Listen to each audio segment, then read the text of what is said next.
Capítulo 8. El compadre Feliciano.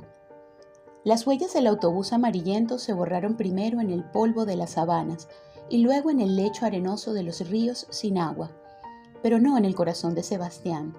Cuando dijo, hay que hacer algo en el patio de las Villenas, no lo dijo por decir, sino porque lo escuchaba como mandato imperioso de su condición humana. Tratando de desentrañar una expresión concreta de ese algo, en el aroma del mastranto, en el grito de los alcaravanes, en el espejo sucio de las charcas, iba de Parapara a Ortiz, de Ortiz a Parapara, a ver a Carmen Rosa, de ver a Carmen Rosa, por las mismas trochas de antaño, pero sacudido por un ímpetu nuevo y avasallador. Carmen Rosa lo oía hablar de cosas que nunca le preocuparon en el pasado, de cuya existencia no se había percatado él cabalmente hasta el instante en que se detuvo un autobús de presos frente a la bodega de Epifanio. No es posible soportar más. A este país se lo han cogido 4 bárbaros, 20 bárbaros a punta de lanza y látigo. Se necesita no ser hombre, estar castrado como los bueyes para quedarse callado, resignado y conforme como si uno estuviera de acuerdo, como si uno fuera cómplice. Y otro domingo, los estudiantes dejaron sus casas y sus libros y sus novias para hundirse en los calabozos de la Rotunda y del Castillo, para que los mataran de un tiro, para que los mandaran a morirse en Palenque. Sería un crimen dejarlos solos. Y el domingo siguiente, los que mandan son 4, 20, 100, 10.000, pero los otros, los que soportamos los planazos y bajamos la cabeza, somos 3 millones. Yo sí creo que se puede hacer algo. Yo no soy un iluso ni un poeta del pueblo, sino un llanero que se gana la vida con sus manos, que ha criado becerros, que ha domado caballos, y sé que se puede hacer algo. A Carmen Rosa le preocupaba hondamente ese estado de ánimo de Sebastián, pero se limitaba a escucharlo emocionada y un poco triste. ¿Cómo podía ser Sebastián solo, desarmado, habitante de una región palúdica y sin gente, contra la implacable, todopoderosa, aniquiladora maquinaria del gobierno? Era como si una brizna de paja pretendiese detener la marcha de un tractor, o como si una mariposa amarilla, de esas del llano, intentara atajar con sus alas el empuje del viento. Pero de nada valía exponer tales razones a Sebastián. Carmen Rosa había llegado a conocerlo y sabía que cuando adoptaba una resolución y esa resolución le echaba raíces en la mirada terca, ya nada ni nadie podía torcer el camino que iba a tomar. Un lunes no enrumbó el caballo hacia Parapara, sino por la ruta de El Sombrero, a comprar 2 vacas, dijo, pero al regreso no mencionó las 2 vacas. Carmen Rosa adivinó en el brillo de los ojos que algo trascendental le había ocurrido. Sebastián se lo contó al atardecer, a la sombra del cotoperí. Hay un complot para asaltar la China y librar a los estudiantes. Ya están comprometidos varios soldados y caporales de la guarnición del presidio. Y en El Sombrero hay 30 hombres armados dispuestos a secundarlo. Mi compadre Feliciano es uno de ellos. Cuando yo le hablé de mi resolución de hacer algo, cuando le dije lo que te he dicho a ti tantas veces, me lo contó todo. Y después que tomen el presidio y pongan en libertad a los estudiantes, ¿qué van a hacer? El gobierno mandará un ejército de miles de hombres para aplastarlo. Todo está previsto, interrumpió Sebastián con vehemencia. Después que se tome el presidio, los estudiantes, los 30 hombres del Sombrero, los soldados de la guarnición y los presos comunes que quieran acompañarlo, formarán un contingente para unirse a Arévalo Cedeño, que anda alzado por los llanos. ¿Y cómo encuentran a Arévalo? Buscándolo, mi amor, buscándolo. Y si no lo encuentran, tomarán el camino de Apure para llegar hasta Colombia con los estudiantes sanos y salvos. ¿Y tu compadre Feliciano está metido en este asunto? Mi compadre Feliciano y yo también. Hay que hacer algo, Carmen Rosa. Ya lo presentía la muchacha desde las primeras palabras, desde la mañana cuando vislumbró un resplandor extraño en los ojos de Sebastián. Se había comprometido, en efecto, con los conspiradores. El asalto había de producirse 4 o 5 semanas después. Sebastián volvería a El Sombrero al aproximarse la fecha y se incorporaría a los 30 hombres que había mencionado el compadre Feliciano. Expusieron parte del plan al señor Cartaya y a la señorita Berenice. Se podía confiar en ellos ilimitadamente. Sin embargo, Sebastián omitió lo del complot para librar a los estudiantes y se limitó a decirles que las guerrillas de Arévalo andaban por los llanos y que él había decidido salir en su busca para sumarse a la montonera. Desde hacía tiempo, constituían los cuatro tácitamente un pequeño comité revolucionario que comentaba con esperanzado entusiasmo las noticias aisladas que hasta Ortiz llegaban, atravesando sabanas pardas y linfas cerdosas. El general Gabaldón se alzó en Santo Cristo. Norberto Borges respondió en los valles del Tuy. Los desterrados venezolanos tomaron a Curazao e invadieron por Coro. Se espera una expedición en grande, con barco y todo, que viene de Europa. El señor Cartaya había mantenido durante largo tiempo correspondencia en tinta simpática con el doctor Vargas, orticeño, revolucionario y bragado, cuando éste se hallaba en el destierro. La señorita Berenice, no obstante su total adhesión a la insurgencia cívica de los estudiantes de Caracas, no obstante su indignada congoja por saber los precios y engrillados, se mostraba en desacuerdo absoluto con esos alzamientos armados y mucho más aún con el proyecto de Sebastián. La guerra civil, gemía con un horror casi supersticioso, es la causa de todos nuestros males. Si Ortiz está en escombros, si la gente ha huido, si la gente se ha muerto, todo pasó por culpa de las guerras civiles. Dicen que fue el paludismo, que fue el hambre, que fue la ruina de la agricultura y de la ganadería. Pero ¿quién trajo el hambre? ¿Quién trajo el paludismo? ¿Quién arrasó los conucos? ¿Quién acabó con el ganado? Y se respondía ella misma: la guerra civil. Aquí había mosquitos siempre y nos picaban siempre sin que nos diera paludismo, pero los soldados y patos que venían en campaña desde el llano se paraban en Ortiz. Y se paraban en Ortiz los que iban a perseguir las revoluciones de Oriente y los que venían de Oriente en revolución. Esas fueron las sangres que envenenaron a nuestros mosquitos, que nos trajeron la perniciosa y la muerte. Era difícil interrumpirla entonces. Las guerras civiles reclutaron a nuestros hombres jóvenes, pisotearon y arrancaron nuestras maticas de maíz y frijoles, mataron nuestras vacas y nuestros becerros y nos dejaron el paludismo para que acabara con lo poquito que quedaba en pie. El señor Cartaya esperó pacientemente en aquella ocasión el final del discurso y luego arremetió en defensa de la insurrección. Berenice. Era la única persona en el pueblo que la llamaba Berenice a secas. Berenice, yo no soy partidario de la guerra civil como sistema, pero en el momento presente Venezuela no tiene otra salida sino echar plomo. El civilismo de los estudiantes terminó en la cárcel. Los hombres dignos que han osado escribir, protestar, pensar, también están en la cárcel o en el destierro o en el cementerio. Se tortura, se roba, se mata, se exprime hasta la última gota de sangre del país. Eso es peor que la guerra civil.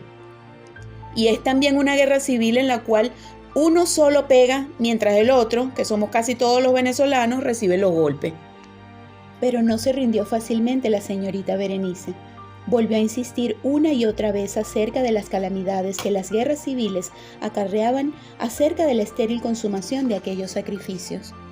Y ahora se van a llevar al novio de Carmen Rosa, concluyó desolada. A mí no me lleva nadie, señorita Berenice. Yo voy por mi cuenta, dijo Sebastián.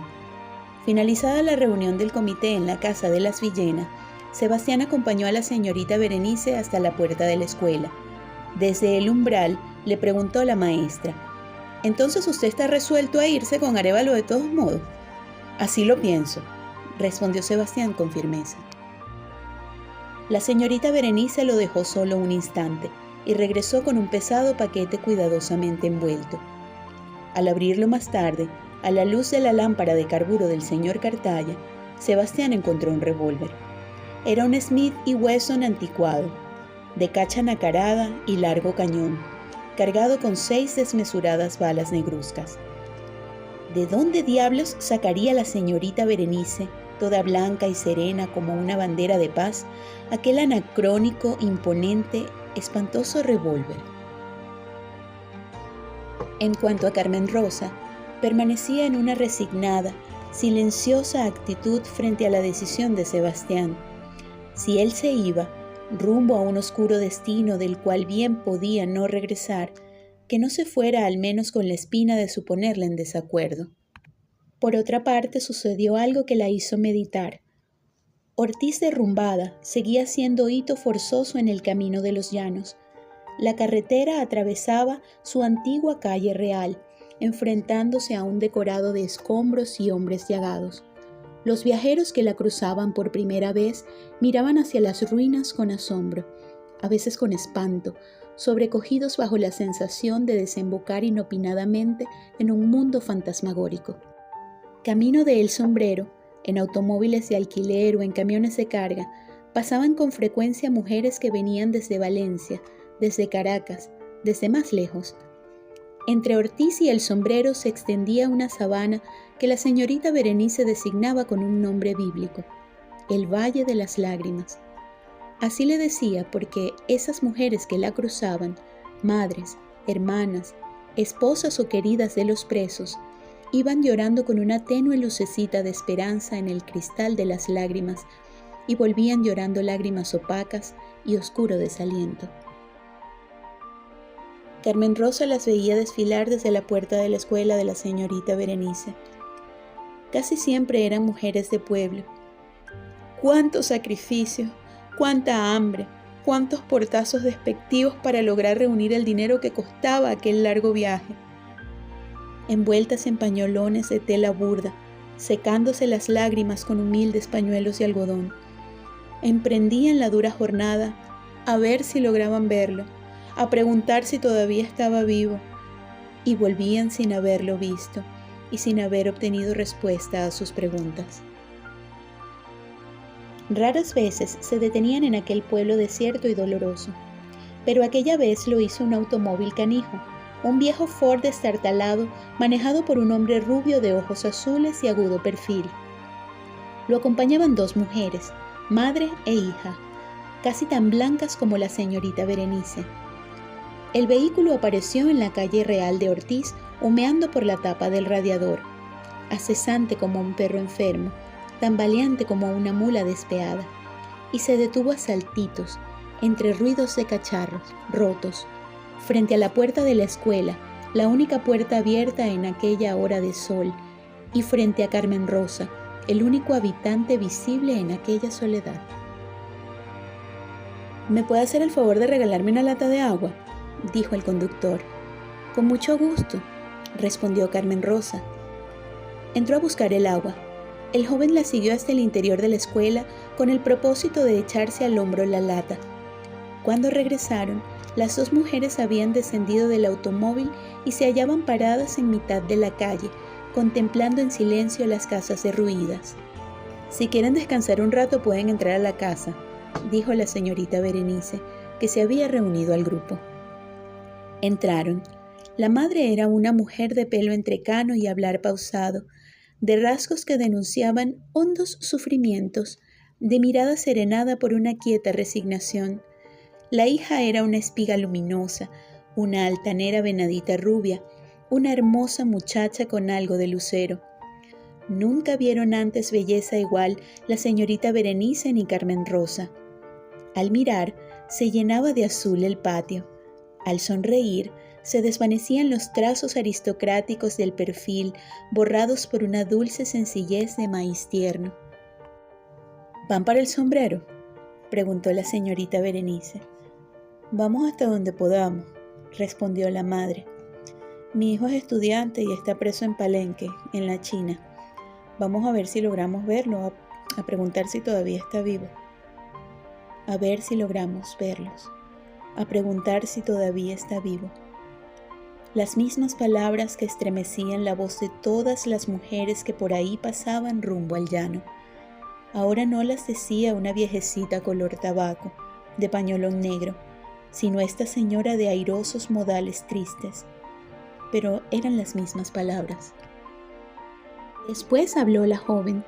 Tal vez elevaba demasiado el tono, pero era tan de plata el metal, tan de cristal las inflexiones, que nadie podía escapar del hechizo de aquella voz. No se lamentaba de la amarga suerte de su hermano engrillado en Palenque, ni de la ausencia de su novio preso en el castillo, sino mencionaba sus nombres con orgullosa ternura. Mi hermano dejó un canario en la casa y hay que ver con qué rabiosa alegría canta todas las mañanas. Parece que él también se siente satisfecho de que su dueño saliera a dar la cara por Venezuela. No tenían miedo la madre ni la hija. Decían en alta voz las cosas que nadie osaba decir en alta voz en Ortiz, ni en ningún otro sitio poblado del país.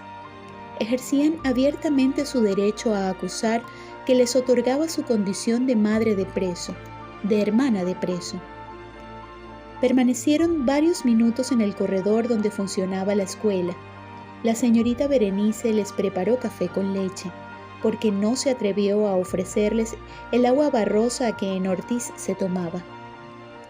No eran gente rica las dos visitantes, se advertía claramente en el Ford desvencijado y en la tela barata de los trajes, pero sí emanaba de ellas una cautivadora resonancia de tiempos ya remotos.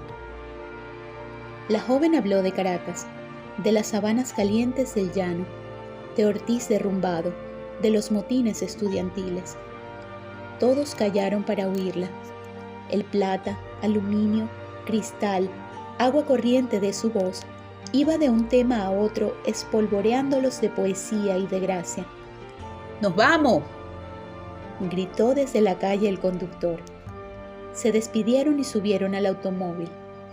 El agua terrosa había calmado la sed del viejo Ford y aún le corrían por la caparazón hilillos de pantano.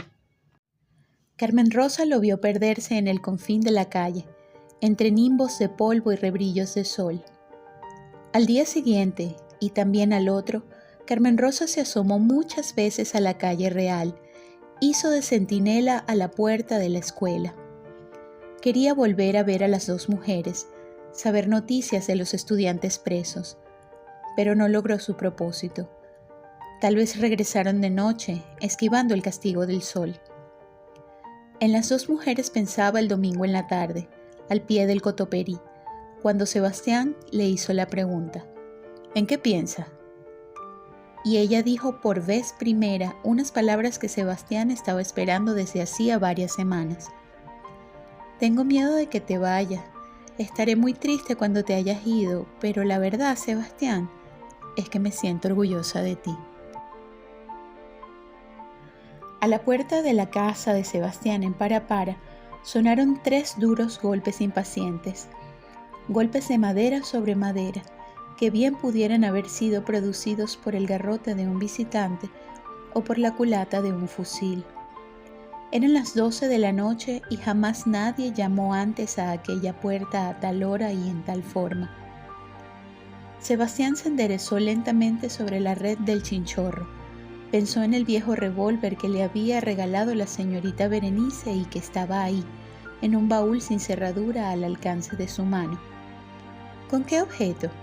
Si venían a buscarlo, de nada valdría el revólver, sino para que lo dejaran muerto como un perro junto a la acera y nadie se atreviera a acercarse a su cadáver durante largo tiempo. Los golpes a la puerta volvieron a sonar mientras caminaba hacia ella. Oyó una voz familiar que se filtraba por las rendijas. «¡Abra, compadre!». Era Feliciano, su compadre del sombrero. Sebastián saltó hacia la puerta sin encender luces, descorrió lentamente el cerrojo y escuchó las noticias en el angosto zaguán oscuro. «Compadre, se descubrió todo. Alguno delató la cosa y se descubrió todo».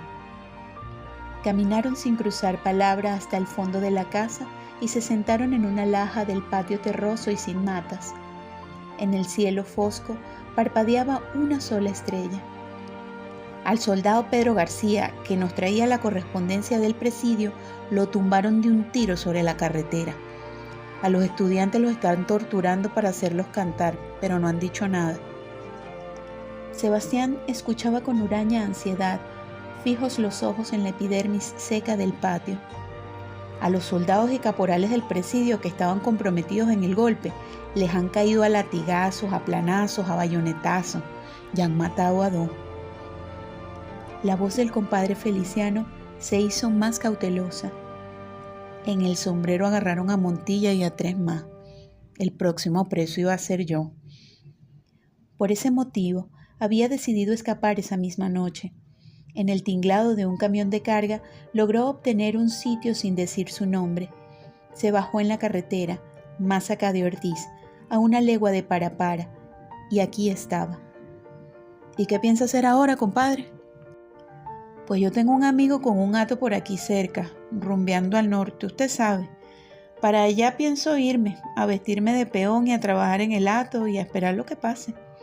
Si me buscan o no me buscan, si se olvidan de mí. Tenía razón el compadre Feliciano.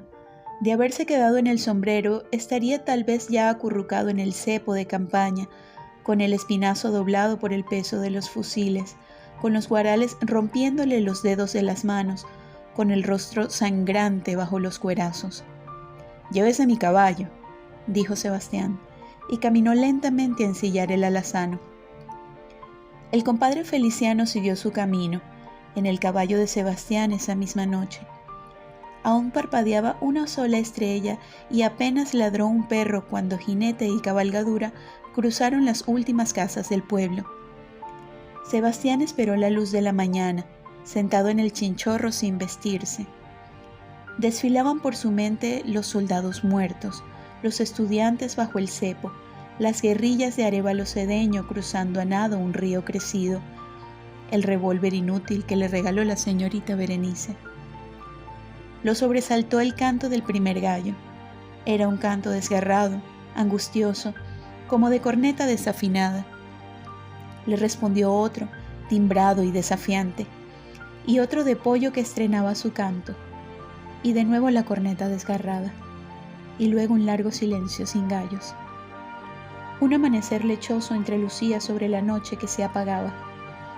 El compadre Feliciano y su caballo alazano estarían ya lejos, monte adentro. Entre los alambres del presidio amanecería otro soldado muerto y otro herido gritando «¡Ay, mi madre!». Y él tendría que seguir rumiando su resignación entre hombres llagados y casas en escombros. «Me iré a buscar a Arévalo de todos modos», dijo de repente para sus adentros. Y añadió en voz alta, mirando hacia el corral vacío: «Tendré que conseguir otro caballo».